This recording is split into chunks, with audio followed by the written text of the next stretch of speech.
ইমামের দায়িত্ব হচ্ছে পেছনে কারা আছে এটা খেয়াল করা। অনেক সময় ইমাম সাহেব আল্লাহু আকবার বলে যে নামাজ ধরছে, কি হচ্ছে পেছনে আর খোঁজ খবর নাই। মুআয ইবনে জাবাল রাদিয়াল্লাহু তাআলা আনহুকে আল্লাহ রাসূল সাল্লাল্লাহু আলাইহি ওয়াসাল্লাম একটা এলাকার ইমাম বানিয়ে পাঠিয়েছিলেন। এলাকার মুসল্লিরা ছিলেন, লোকজন ছিলেন শ্রমজীবী, সারা দিন কষ্ট করে নামাজে যে জয়েন করতো। তো উনি মাগরিবের নামাজে সূরা ফাতিহার পরে সূরা বাকারা তেলাওয়াত শুরু করলেন। তো মাগরিবের সালাতে উনি যখন এত লম্বা তেলাওয়াত ধরলেন, মুসল্লিরা আর ইমাম সাহেবের সাথে থাকতে পারতেছে না, কারণ ওনারা তো ইমাম সাহেবের হয়তো মন ফুরফুরে, উনি পড়তেছেন মনের আনন্দে দরাজ গলায়, কিন্তু মুসল্লিদের তো অবস্থা খারাপ। সারাদিন ওনারা খেতে খামারে কাজ করে আসছে, নামাজ ছেড়ে দিয়ে অনেকে চলে গেছে, একা একা নামাজ পড়ে যে আল্লাহ রাসূল সাল্লাল্লাহু আলাইহি ওয়াসাল্লামের কাছে যে বিচার দিল যে ইয়া রাসূলুল্লাহ, দেখেন এমন একজন ইমাম আপনি অ্যাসাইন করেছেন আমাদের এলাকায়, মাগরিবের নামাজে উনি সূরা বাকারা পড়ে আর আমরা হচ্ছে শ্রমজীবী। রাসূল সাল্লাল্লাহু আলাইহি ওয়াসাল্লাম খুব রেগে গেলেন।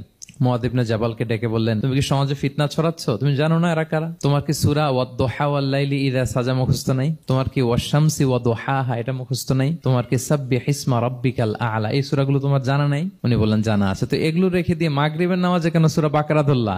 আল্লাহর হাবিব সাল্লাল্লাহু আলাইহি ওয়াসাল্লাম কিন্তু এমন ইমাম ছিলেন না, উনি অত্যন্ত বিবেকবোধ সম্পন্ন একজন ইমাম ছিলেন। একবার পেছনে এক বাচ্চার কান্না শুনে উনি নামাজ ছোট করে দিয়েছেন। সবাই বললেন, ইয়া রাসূলুল্লাহ, এত ছোট নামাজ তো কখনো পড়তে দেখি না। তখন রাসূল সাল্লাল্লাহু আলাইহি ওয়াসাল্লাম বললেন, একটা ছোট বাচ্চার কান্নার আওয়াজ আমার কানে এসেছে, আমার মনে হচ্ছে বাচ্চাটাকে সামলাতে নারীদের কাতারে একটা মায়ের খুব কষ্ট হচ্ছে, এজন্য নামাজটা আমি খাটো করে দিয়েছি। দেখেন কি চিন্তা চেতনা, পিছনে কি হচ্ছে সব রাসূল সাল্লাল্লাহু আলাইহি ওয়াসাল্লাম এটা খেয়াল করতেন।